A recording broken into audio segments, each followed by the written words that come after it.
Assalamualaikum warahmatullahi wabarakatuh. Nama saya Zulkifli, NPM 201020444. Hukum Tata Negara kelas A semester 3. Saya di sini akan mempresentasikan tentang hukum perkawinan dalam Islam dan KUHP Perdata. Dosen pengampunya Hevin Yogi Pradikta, MHI. Mata kuliah Hukum Perdata. Baik, kita persingkat saja, langsung saja kita presentasinya. Perkawinan dalam hukum Islam. Nikah merupakan perjanjian hukum untuk membolehkan seseorang laki-laki memanfaatkan seorang wanita untuk menikmati kenikmatan yang awal mulanya merupakan perbuatan yang diharamkan menjadi dihalalkan dengan telah mengutarakan akad yang benar. Menurut Muhammad Abu Ishrah, nikah adalah akad yang memberikan faedah hukum kebolehan untuk mengadakan hubungan suami istri antara orang pria dan wanita, serta mengadakan tolong-menolong dan memberikan hak-hak dan kewajiban antara mereka.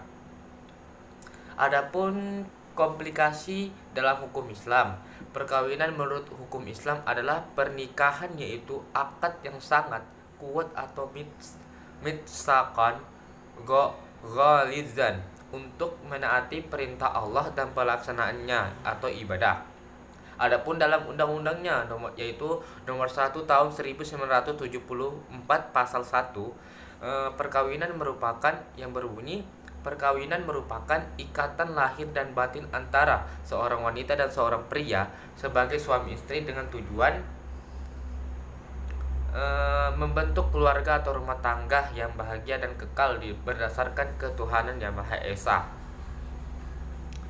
Adapun dasar hukumnya yang berbunyi firman Allah Subhanahu wa taala surah Az-Zariyat 49 yang berbunyi A'udzubillahi minasyaitonirrajim Bismillahirrahmanirrahim Wa min kulli syai'in khalaqna zawjaini la'allakum tadhakkarun, yang artinya, dan segala sesuatu kami ciptakan berpasangan-pasangan supaya kamu mengingat kebesaran Allah Subhanahu wa taala.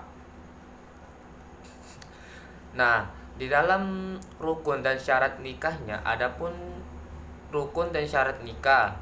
Rukun nikah terdiri dari lima, antara lain 1. Mempelai laki-laki, mempelai perempuan, wali, 2 orang saksi laki-laki, dan terakhir ijab dan qabul.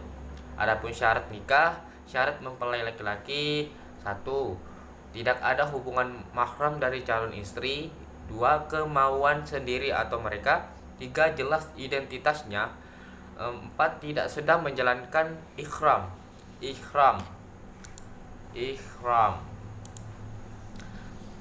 Syarat mempelai, adapun syarat mempelai perempuan. Nah, 1. Tidak ada halangan syar'i, tidak berstatus istri yang masih sah, tidak ada hubungan mahram, tidak dalam keadaan iddah. Iddah itu seperti seorang istri yang ditinggal mati oleh suaminya, kalau nggak salah. 5.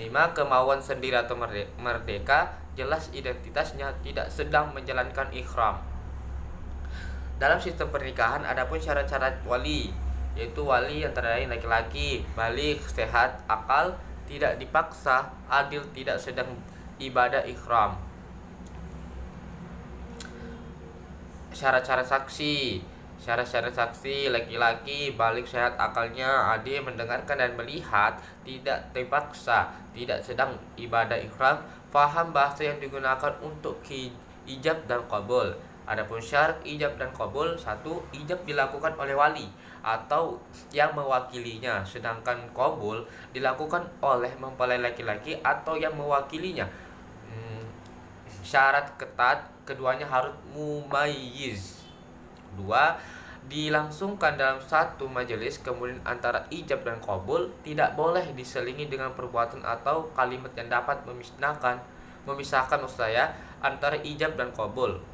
3. Keduanya tidak boleh kontradiksi. 4. Ijab dan qabul dilakukan melalui lisan serta didengar oleh masing-masing wali, saksi maupun kedua mempelai. Selanjutnya, perkawinan dalam hukum KUHP Perdata. Perkawinan dalam hukum KUA Perdata, hukum perkawinan yang diatur dalam KUA berasaskan monogami dan berlaku mutlak. Artinya setiap suami hanya diperbolehkan mempunyai seorang istri saja, begitu pula sebaliknya. Hal itu sesuai dengan ketentuan pasal 27 KUA Perdata yang berbunyi KUA Perdata memandang perkawinan hanya dalam hubungan keperdataan. Di pasal 26 KUA Perdata, hal ini berarti bahwa perkawinan itu sah apabila telah dipenuhi ketentuan hukum atau syarat hukum dari KUA Perdata. KUA Perdata tidak memandang faktor keagamaan sebagai syarat sahnya perkawinan. Hal ini ditegaskan dalam pasal 181 KUA di mana upacara keagamaan tidak boleh dilangsungkan sebelum perkawinan diadakan di hadapan pegawai catatan sipil. Di dalam KUA perolehan keturunan bukan merupakan tujuan perkawinan. Di dalam perkawinan itu pasti ada larangannya dalam syariat Islam. Larangan perkawinan dilarang antara mereka yang bertalian keluarga dalam garis keturunan lurus ke atas dan ke bawah atau dalam garis keturunan menyamping, yaitu antara saudara laki-laki dan saudara perempuan. Ya, hal ini banyak sekali terjadi di masyarakat sekitar kita, sebagaimana kedua orang tua mereka menjodohkan mereka, padahal itu nggak boleh, dilarang. Itu terdapat pada pasal 30 KUA kalau nggak salah. Adapun ipar laki-laki dan ipar perempuan, paman atau paman orang tua dan anak perempuan saudara atau cucu atau cucu perempuan saudara, atau antara bibi atau bibi orang tua dan anak laki saudara atau cucu laki saudara. Pasal 31 KUA kawinan berzinahnya setelah dinyatakan salah karena berzina oleh putusan hakim. Pasal 32 KUA mereka yang mempengaruhi perkawinan setelah pembubaran perkawinan terakhir jika belum lewat waktu 1 tahun, ini terdapat pada pasal 33 KUA.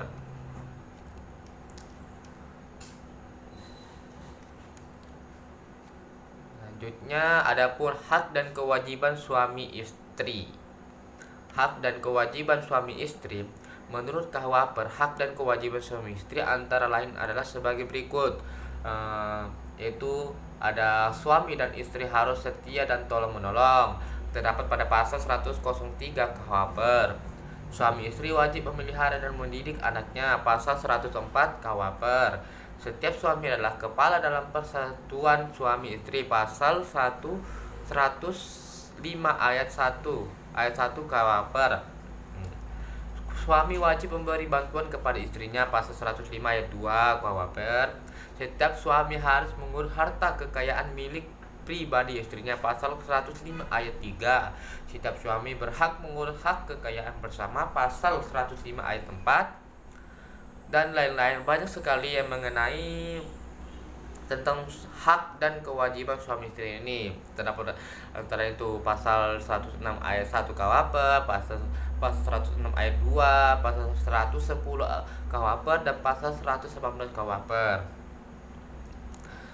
Adapun bantuan si suami kepada istrinya tidak diperlukan apabila istri dituntut di muka hakim karena suatu perkara pidana dan atau si istri mengajukan tuntutan terhadap suaminya untuk mendapatkan perceraian, pemisahan meja dan tempat tidur atau pemisahan harta kekayaan.